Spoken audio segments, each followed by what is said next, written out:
flipping. We're in the world of flipping, rehabbing properties. It's a game that if you're in it, it's a game that works. It's a game that you can make money on, but it's also a game you can lose if you're not playing it the right way, or if the rules of the game have changed and you're not quite ready for those rules.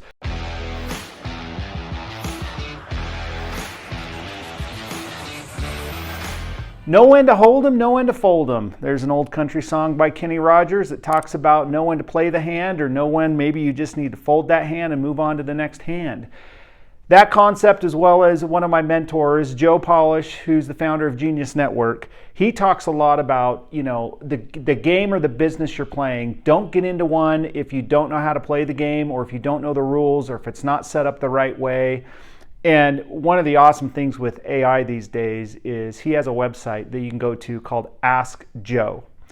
And basically he's downloaded all of his content, and it's literally this as if you're asking and talking to him. So I asked him a question, I recorded it. The software that he uses is called Delphi. It's so cool. So here's this concept in Joe's words. Sure, here's the gist of it. Some games in life, the only way you win is by not playing. If you don't know the rules, or worse, the rules are stacked against you, why even jump in? You got to ask yourself, is this a game worth playing? And if it is, do you actually know how to win it? Otherwise, you're just setting yourself up to lose or waste your time. That's the deal. So I want to do a video on this because, hang with me here, I'll get to the point. But flipping, we're in the world of flipping, rehabbing properties. It's a game that if you're in it, it's a game that works. It's a game that you can make money on, but it's also a game you can lose if you're not playing it the right way, or if the rules of the game have changed and you're not quite ready for those rules. So I've been reminded a lot these last few weeks, even this last year, of maybe 4 or 5 of my borrowers, and I've even been in this position myself over the years, where you start out flipping, you do 1 or 2 houses, you see success. And so sometimes in the game of flipping, or probably any business, as you're trying to scale that, less might be more until you've really figured out how to do multiple flips at a time well, just like you did the one at a time. And we've done videos on this where sometimes you do too many at times and you build this thing that's just, it's going to collapse because you haven't learned how to play the game yet in scale. So a couple of examples. So I was talking with a borrower yesterday. He's been very successful. I've loaned him money on a few different projects, and he does a fantastic job on the flips. He knows how to take a house, buy it, rehab it. He does it well. He stages it. It looks really, really awesome. And he's had great success when he was doing maybe 1, 2, or 3 at a time. I was talking with him yesterday, and he was a little freaked out, and he was nervous because what he decided to do was just go all in, and he's doing like 20 at a time. He's hired an acquisition manager. He's got a bookkeeper. He's got other employees. He's got a partner. They've been paying themselves salaries, and they've got these 20 houses. So he feels like this is like some really awesome business, and it is. And if he's watching this video, I'm not trying to do this to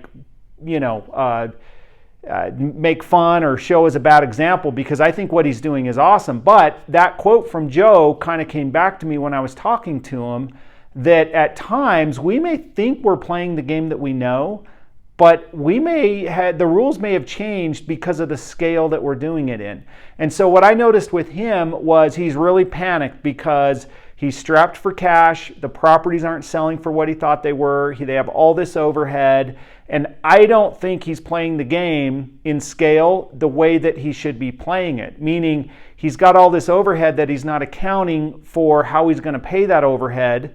It needs to come from the properties, but he's not allocating that overhead to basically, rehab costs of some of the properties. So once all those properties sell, he's going to be left holding the bag of all the operational costs of his business that aren't being covered by the expenses in his properties, if that makes sense. So that's one thing that I've seen is like you get too excited about doing what you've seen success in doing 1, 2, or 3 at a time, and all of a sudden you're like, let's go ham. We can make so much more money. And I think what's going to happen is he's going to look back and go, dang, I maybe would have been better off just being very surgical and precise and gradually getting into the scale of doing, okay, now I know how to do 2 at a time. Now I know how to do 3 at a time. Now I know how to do 4 at a time instead of going from 4 to 20. I have another borrower who's experienced that same problem right now where he's been really good at doing 1 or 2 higher end flips. When I say higher end, I'm talking about like maybe $100,000 to $200,000 remodel. He's buying stuff at $500,000 to $600,000, selling them for $1 million, $1.1 million, and he's done really, really well and made good money.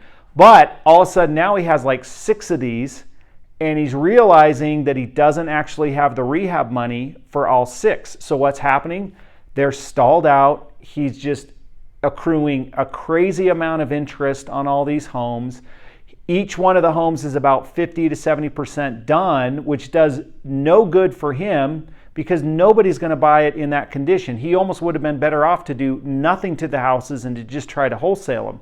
But what he's trying to do is scale and do more to 5, 10x, what he's hoping to make instead of just doing one. But I hate to say it, but I think what's going to happen is he's probably going to break even or lose money on all of them.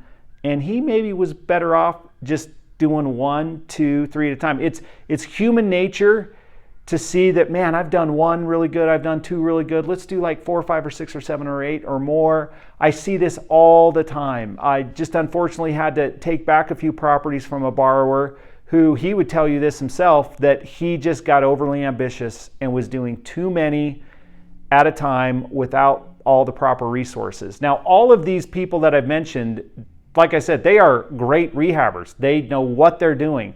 I've seen them do really awesome projects and make really good money on their flips, but you got to be careful. It goes back to that quote from Joe. Are you playing a game that you really know the rules to? And if you don't, maybe you shouldn't be playing it. And I'm specifically talking about scaling, doing more than you have the capacity to do. I've seen this in the past with another borrower who I'm not really lending to right now. Awesome guy, has, knows what he's doing. He's super sharp finding deals. But there is a point where if you're not good at also scaling, you're going to be way better off doing 1 or 2 versus trying to do 10, 12, or 11. Now, the exception to this, other than not having enough resources to do each house, is during COVID. And a lot of people that are watching this that maybe flipped during COVID, you're probably not flipping anymore because you could not go wrong. You could buy anything, even have it half remodeled. Someone else was going to come in and buy it, and you got bailed out of the project. And I wouldn't say the market is a little tougher now. There's longer days on market. There's not as many buyers out there. So you got to be very, very surgical and selective and be very aware of what resources you have to play the game that you're playing. If you don't have all of the money for the rehab of each specific property and all of the resources being crews or contractors for each of the properties, don't buy another property. Don't buy another property thinking you'll just raise money for that rehab, because what you're going to end up doing is kind of creating your own little internal Ponzi scheme where you're raising money for what you think is the current deal, but you're actually going to use those funds for a past deal because you need to save that one because you ran out of money. Maybe you went over budget. When you're doing 1 or 2 projects at a time and you go over budget a little bit, not a big deal. You can usually raise that money, but if you times that by 10, all of a sudden those are big, big numbers. You're going to be short hundreds of thousands of dollars. And that's not to say, that's even if everything goes to plan. But imagine if all of a sudden all your budgets are going over budget. If your budget on one house times 10 goes over budget, now all of a sudden you're over budget on 10 houses, which again, that's like hundreds of thousands of dollars. And that means that's going to be a negative $100,000 or $1,000 to you. And then what does that do? That makes you nervous. That makes you think that you lose your confidence. Whenever you lose your confidence, you're going to lose money, you're going to lose momentum, you're going to go backwards. So some of the risks: scaling too quickly, not having the resources for all of your properties that you're working on at the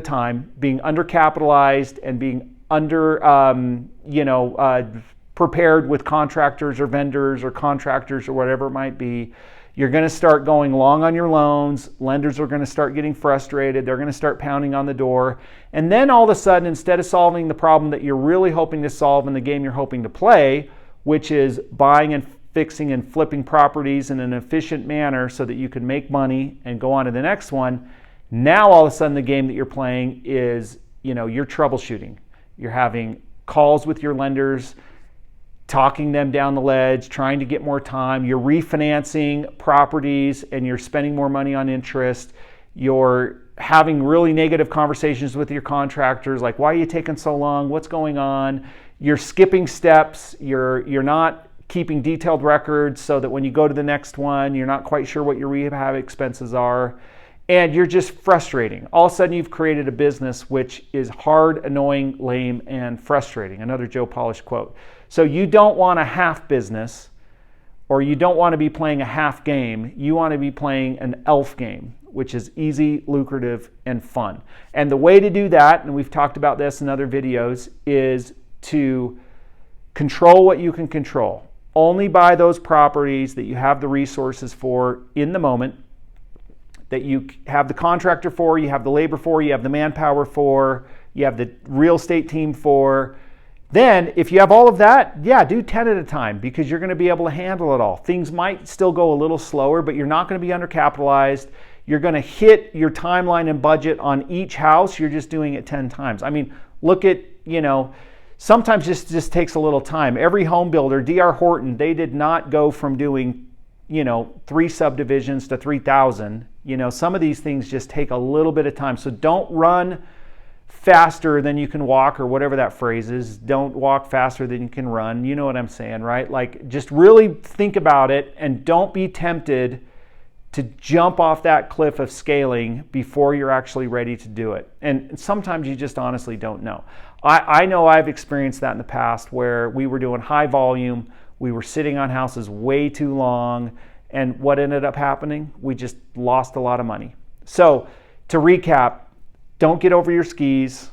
Go one step at a time. Don't be afraid to scale, but get there gradually. Make sure you have all the resources. Be transparent with all your money people, and wear the hat that you're best to wear. You may be an awesome contractor and rehabber, but maybe you're not the best business person. Maybe, so maybe you do just need to know your own strengths and weaknesses, or know the game that you're playing so that you can play it the right way.